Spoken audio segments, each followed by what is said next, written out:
how should you properly secure your password manager? Are there any privacy-respecting VR headsets? What do we think about pre-installed phones? Do typical users need to air-gap devices? Can you install Mac apps without the App Store?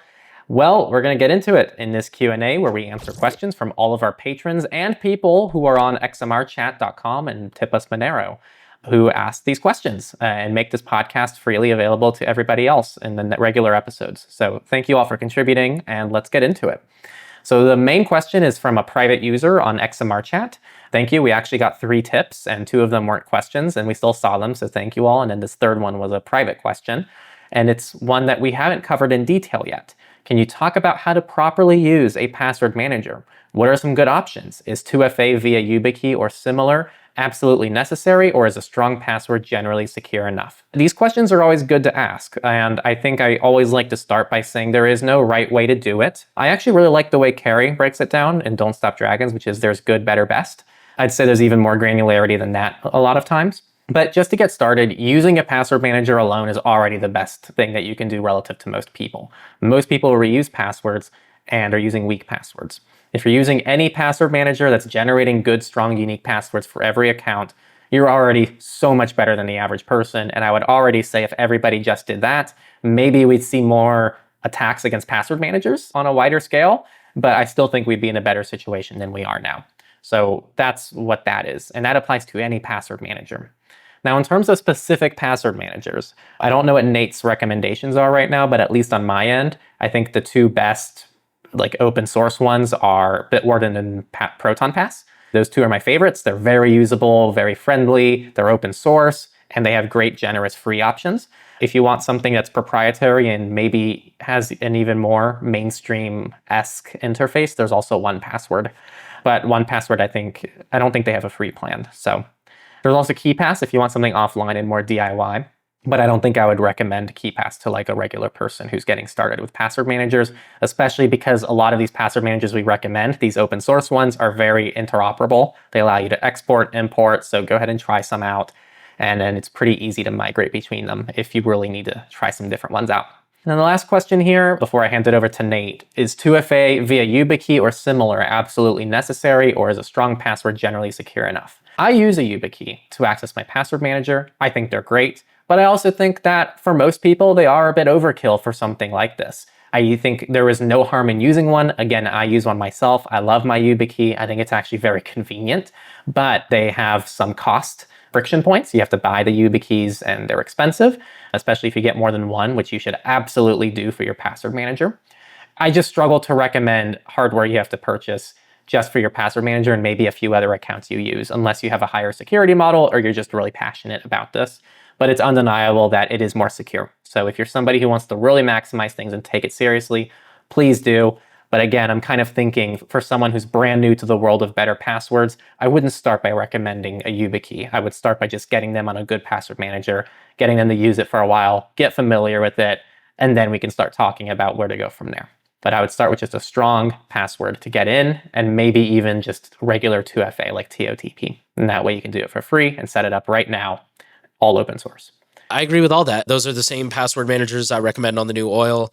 I agree with you. For the average person, I wouldn't really recommend KeePass, but we do list it because it is a good option. It just has a lot more considerations about how you're going to sync passwords across devices, keeping good backups, stuff like that. I also agree. YubiKey is not necessary. I like it. I also have one. You mentioned you could use a 2FA app as well. And the only caution I have there is, I'm sure this is kind of a no dub, but don't use the same 2FA app. For example, Bitwarden. If you get the premium version of Bitwarden, you can save your 2FA seeds in Bitwarden, which is, has pros and cons.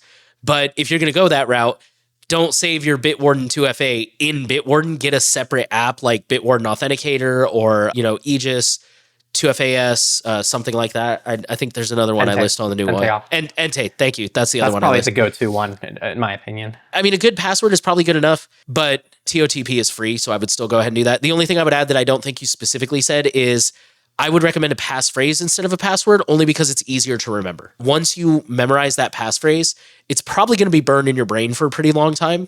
We've mentioned this before. We both think it's okay to write that down as long as you put it somewhere safe and you don't make it obvious. So I just randomly generated a passphrase in Bitwarden. Trombone, impart, precision, hurry, easel. like the easel you draw on with artwork. If you write that down on a piece of paper and put it in your wallet or put it in like the back of your phone case or something, and as long as it doesn't say like, Bitwarden passphrase on it or something, like nobody's going to know what that is. And most people, I think, aren't going to immediately jump to the conclusion that this is a passphrase.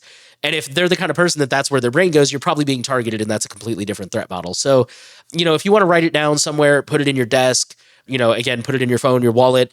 Next up, longtime regular David Johnson, who has several very specific questions because there may not be much to say in response to some of them. So first off, do you know of any companies that offer VR goggles and glasses kind of like the Meta Ray-Bans as an alternative to GoPros that respect the wearer's privacy, or perhaps allow installing open source firmware in place of the stock operating system? I'm going to be honest, I don't. I'm going to check something real quick. I don't know if Henry has anything, but I'm going to look something up while he's... Nope. Okay. Let me check one thing real quick. I mean, this is like new technology. I mean, like I know VR has been around for a while, but think of how popular and common cars are. And like they're starting to finally become connected. And we still don't have like a privacy forward one yet. And I just don't think VR is going to get there for a long time. Yeah, so Mozilla's privacy not included, which for the record, I do not think is the end all be all, but I do think it's a pretty good starting point for a lot of this stuff. They list 4, the Meta Quest 2, the Meta Quest Pro, Amazon Echo frames, which I did not know were a thing, but I got to be honest, I think they look kind of good. And the Ray-Ban Facebook stories, every single one of them has a privacy not included icon next to it. So at this time, I can't recommend any. I don't know of any. That's not to say they aren't out there. As usual, if you're watching this in the comments and you know of one, feel free to leave it in the comments, but yeah, I'm not aware of any at this time. The next one is, do you think paying, it's still from David Johnson, do you think paying for third-party Pixel phones that come pre-installed with custom ROMs like Nitro Phone is worth it compared to just buying a Pixel yourself and flashing it, especially when operating systems like Graphene are so easy to install? Look, if someone wants to buy a phone that comes pre-installed with an operating system because they want to, I don't see an issue with it as long as it's from a trusted company that you can trust and hopefully also verify has a non-modified version of an operating system. My only kind of kickback against this, not kickback, my one pushback against this, and I guess it's a bit unfair because, it's not really good to say this about Linux because having default devices with operating systems pre-installed normalizes operating systems. It makes them more accessible. It makes them easier to use. But I also think that they're not hard to install. And most likely the overlap of people who are able to use an alternative operating system and deal with some of the drawbacks, but also don't or can't install it is probably very slim, if you know what I'm saying.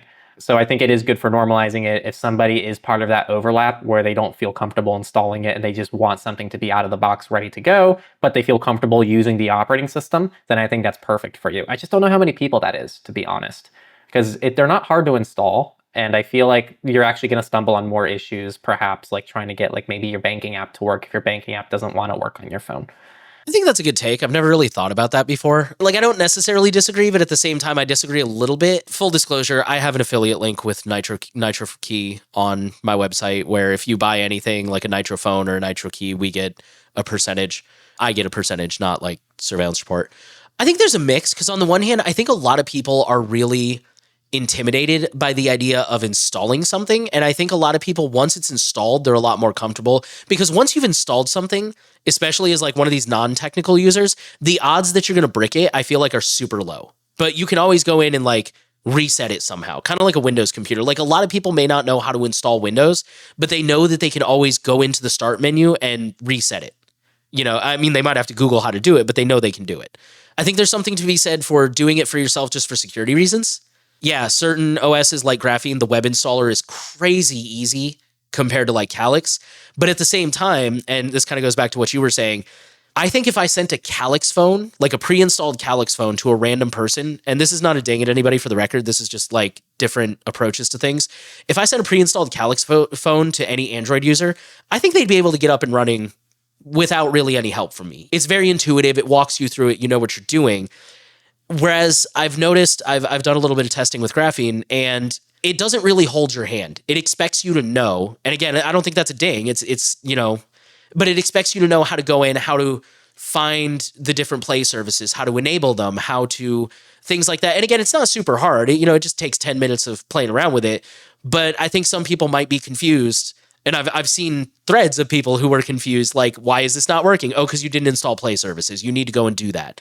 Just kind of backing up what you were saying. I think if somebody went and bought a Nitro phone and didn't understand how to enable the play services and things like that, they could really very quickly end up confused and the phone's not working the way they would expect it to. Whereas if they do know how to go to the website and do even the web installer, that means they also know where the website is. They also know where to go find help. They also know how to read the documentation. So I think what it really represents in my eyes is maybe room for improvement for things like Linux. Like, I think Linux and the startups for a lot of Linux distributions are built on the belief that someone just installed it.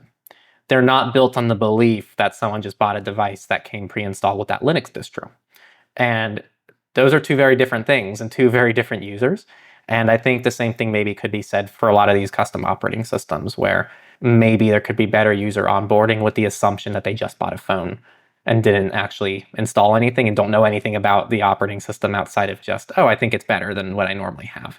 Same thing with Linux. So I think it might be like a good thing to try to prioritize is to try to assume and bake in some way to make onboarding easier for people who didn't install it on their own. I think that's fair. And the last question from David says, in a previous Q&A, you discussed air-gapped computers for cryptocurrency storage. Another example where you hear them a lot is like military-related applications, or sometimes there's specific devices that are no longer compatible with the latest IT, or they have to run continuously, so it's best to keep them separated so they don't accidentally update and break something. Cough, cough, infrastructure, pretty scary. Also, cybersecurity researchers studying malware. Obviously, you don't want that getting out, infecting other devices, running crazy. So they say, apart from those contexts, do you think there are any use cases for dedicated air-gapped computers for privacy and security-minded individuals? Okay, could I see any? For me personally, no. I don't know if it made it in the podcast or not, but I think we were talking about this earlier.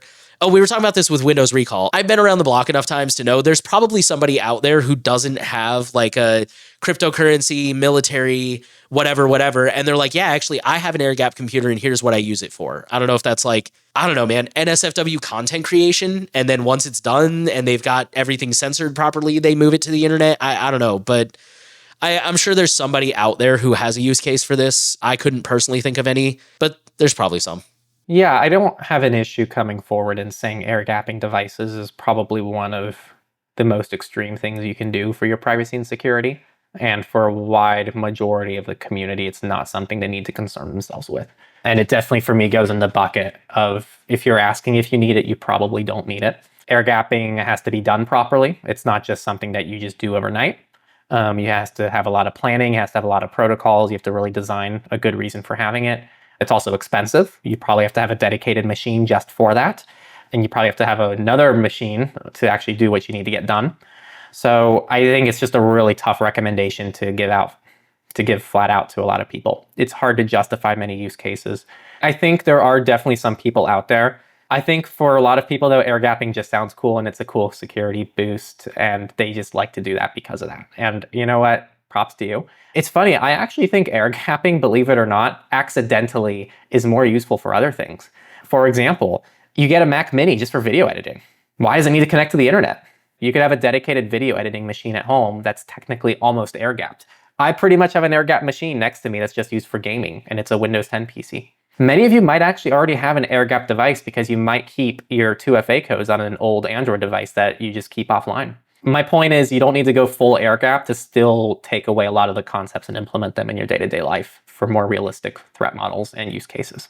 The last question is from Apricot, and the question is, do you know any way to download apps from the Apple App Store without signing in with an Apple ID?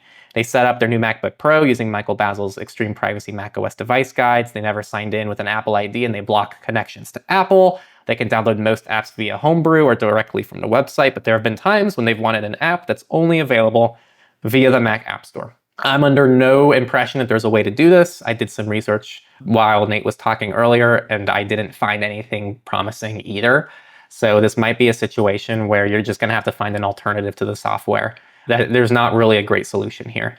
I will say it's all very relative because on iOS, if you don't have an Apple ID, you can't install any applications. So on macOS, if you don't have an Apple ID, then you're just limited to what people post on their websites. But I'm hoping this is far and few between. I think I have very few pieces of software from the Mac App Store on my production machines. And of those, I think maybe only one is exclusively on the Mac App Store. And the other ones, it's just better from the Mac App Store for very specific, weird reasons, which is not normally the case. Like in the context of DaVinci Resolve, for example, you almost never want to buy it from the Mac App Store. You probably want to get it from its website. Yeah, I wish I had more advice to give you. This might be a situation where, yeah, maybe you have a Mac Mini or something that you can get some exclusive software from, or you can have a separate user account. So it really depends on how private you need your device to be. Personally, I think if you're into Apple stuff, you can still block a lot of Apple stuff and still have an Apple ID for just downloading a couple apps here and there. But that might violate kind of the privacy principles you want to keep on a device, which I think are completely fair to stick to. So I got nothing at all. I still have not been able to get my hands on a Mac, so I haven't been able to play with any of this kind of stuff yet. And that is all. Again, how do you properly secure your password manager and which ones should you use? Are there any privacy respecting VR headsets? Thoughts on pre-installed phones? Do typical users need to air-gap devices? And can you install Mac apps without the App Store? Wish we had a better answer for that one, but keep us updated if you find anything. Again, thanks for tuning in and asking us questions. We really appreciate all of you and appreciate your support on the podcast. We couldn't do it without all of our supporters who also give us questions and engage with us and are also contributing to what we do. And us answering some of your questions is just a little way of us to give back to everything you do for us. So thank you all. Again, we'll have all the ways to support us down in the description, including Patreon and XMR Chat. And join in to our next Q&A next week on xmrchat.com/surveillancepod if you just want to leave a question with Monero, or you can join it from Patreon. We'll see you soon.